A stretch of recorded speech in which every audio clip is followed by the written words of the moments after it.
গভীর রাতে কখনো একাকী বিষণ্ণ হয়ে বসে থাকবেন না, কান্না করবেন না। মনে রাখবেন, আমাদের আশেপাশে অনেকে অনেক সময় থাকে, তাদের ভিতরে আমাদের মতো অনুভূতি কাজ করে। আমি মাইশাস টাইনি ওয়ার্ল্ড, ভূতজিনের রাজ্যে আপনাকে স্বাগতম। আজকের গল্পটা একটু ভিন্ন রকম, তাহলে গল্পটা শুরু করা যাক।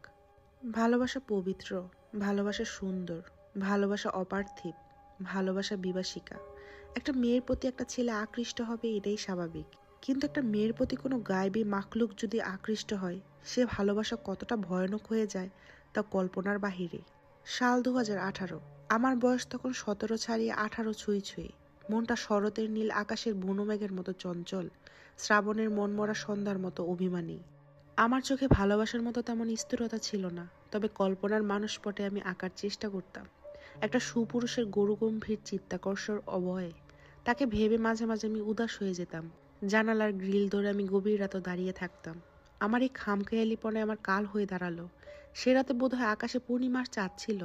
আম্মু আব্বু ছোট ভাইকে নিয়ে পাশের রুমে থাকে, ভাই মাঝে মাঝে আমার সাথেও ঘুমায়। সেদিন আমার বকুনি খেয়ে আম্মুর কাছে চলে যায়।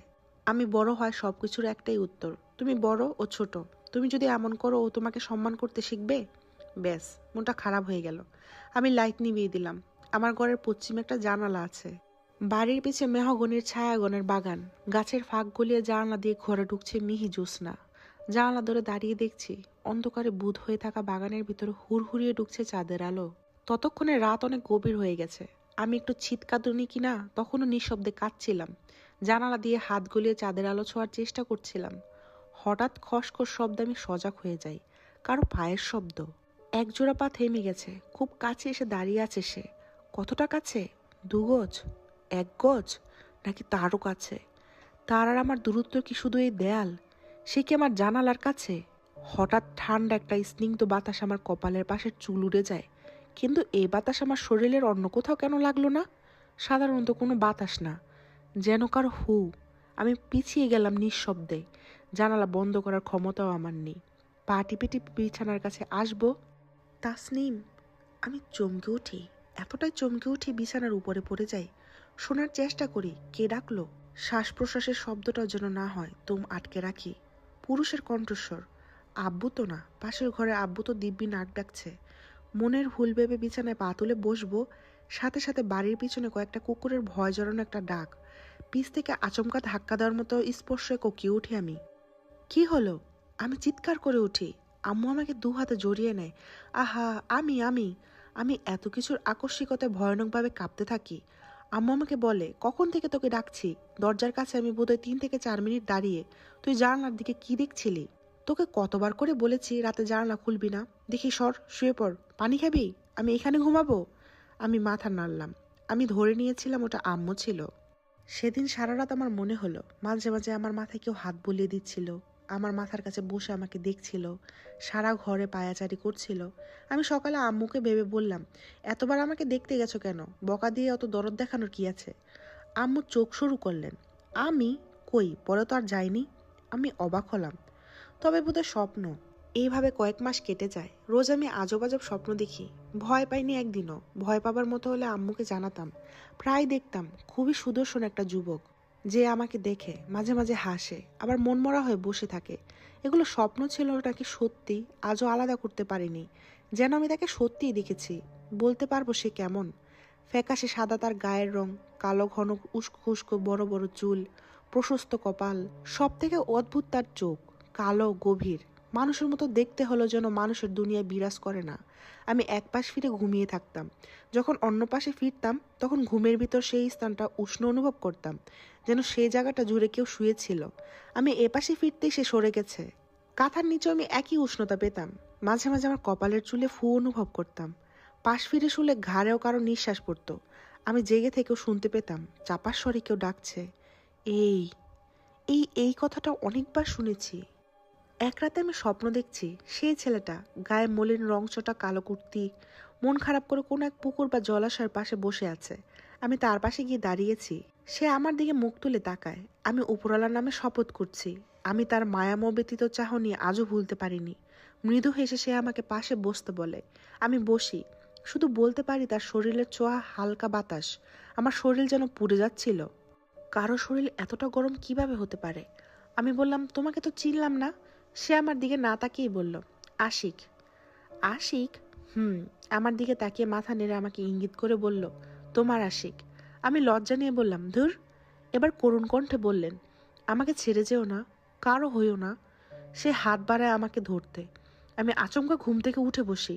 বুঝছিলাম না আমার ভয় পাওয়া উচিত না স্বাভাবিক থাকা উচিত। সে রাতে আমার গায়ে জ্বর এসে যায়। সে জ্বর আর ছাড়ে না। 1.5 মাস পেরিয়ে যায়। আমি কারো উপস্থিতি সহ্য করতে পারতাম না। মাথায় তীব্র যন্ত্রণা উঠত। মাঝে মাঝে অসম্ভব জিদ করতাম, বাচ্চাদের মতো আচরণ করতাম। তবে ওগুলা যখন করতাম আমি নিজের জ্ঞানে থাকতাম না। মানে আমি নিজেও জানি না কি করতাম। 3-4টে ডাক্তার দেখানো হলো। মাথার সমস্যাটা ধীরে ধীরে সারে, তবে জ্বর সারে না। এত কাইল হয়ে যায় যে আমার কণ্ঠ নাকিস্বর হয়ে যায়। আমার গায়ে 3-4টা স্যালাইন দেওয়া হয়।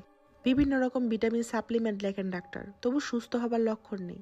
আমি সারাদিন মাথা ঝুঁকিয়ে বসে থাকতাম, শুয়ে থাকতাম আর কাঁদতাম। শেষে একটাই ভয় আমাকে দিশাহারা করে তোলে, মৃত্যু ভয়। আমি ভাবতাম আমি খুব শীঘ্রই হয়তো গত হয়ে যাব। কোনো কিছুতে শান্তি পেতাম না, কোনো কিছু খেতে পারতাম না। সব কিছুর স্বাদই তিতা লাগতো।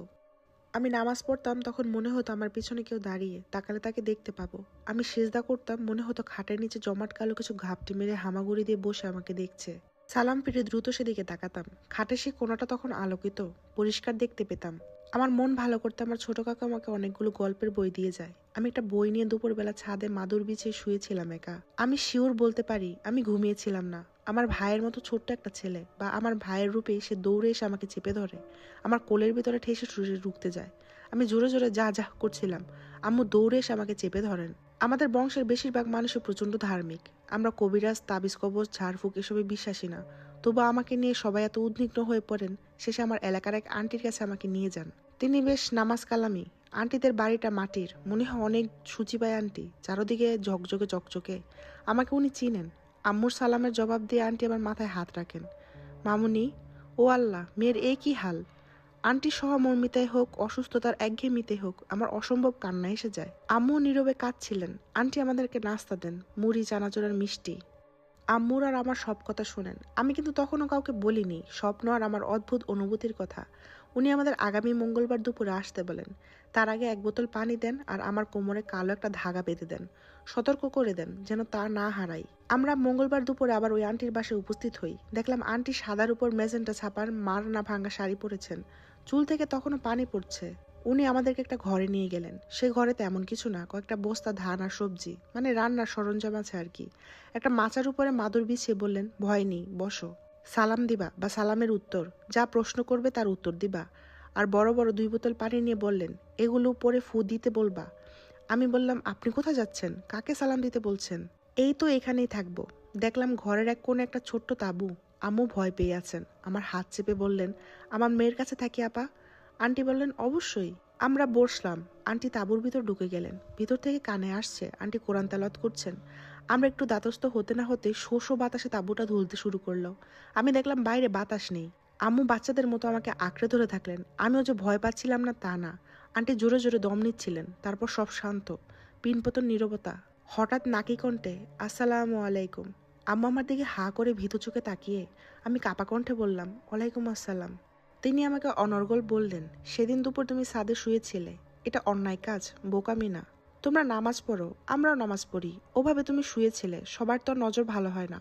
অথচ আমাদের ছাদে কারো নজর পড়ে না। তিনি আবার বললেন, তুমি যখন ঘুমিয়ে থাকো তোমার সাথে সেও ঘুমায়। এটা কি তুমি জানো? তোমাকে ছায়ার মতো অনুসরণ করে, ভালোবাসে তোমাকে। তোমার বিয়ে হোক সে তা চায় না, তোমার বিপদও সে চায় না। যদি চাইতো এতদিন অপেক্ষা করতো না। আম্মু কাঁদতে কাঁদতে বললেন, আপনি কিছু একটা করেন। তিনি আশ্বাসের কণ্ঠে বললেন, আমি তাকে বোঝাবো। কষ্ট যদিও হয় সে অবাধ্য হবে না। ওকে আমি চিনি, ও তো অনেক ভালো। ঘটনা এখানেই শেষ নয়। পরবর্তী ঘটনা শোনার জন্য আজকে রাত 9টায় বা 9টার একটু পরে আমার পেজে চোখ রাখুন। মাইশাস ডায়েরি ওয়ার্ল্ডে।